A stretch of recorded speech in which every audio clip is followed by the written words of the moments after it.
حضرت جابر بن عبداللہ رضی اللہ تعالیٰ عنہما فرماتے ہیں، صلح حدیبیہ کے دن لوگوں کو پیاس لگی ہوئی تھی۔ نبی مکرم صلی اللہ علیہ وآلہ وسلم کے سامنے ایک چھاگل رکھا ہوا تھا۔ آپ نے اس سے وضو کیا۔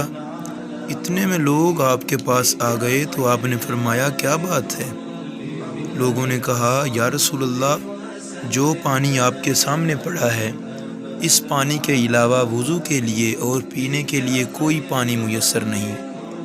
آپ نے اپنا ہاتھ چھاگل میں رکھ دیا اور پانی آپ کی انگلیوں کے درمیان میں سے اس طرح بہنے لگا جس طرح کوئی چشمہ پھوٹنے لگتا ہے، اور ہم سب لوگوں نے اس پانی کو پیا بھی اور اس سے وضو بھی کر لیا۔ میں نے پوچھا، آپ لوگوں کی تعداد صلح حدیبیہ کے دن کتنی تھی؟ صحابی کہتے ہیں، اگر ہم 1,00,000 بھی ہوتے تو وہ پانی ہم کو کافی ہوتا۔ ویسے صلح حدیبیہ والے دن ہماری تعداد 1500 تھی۔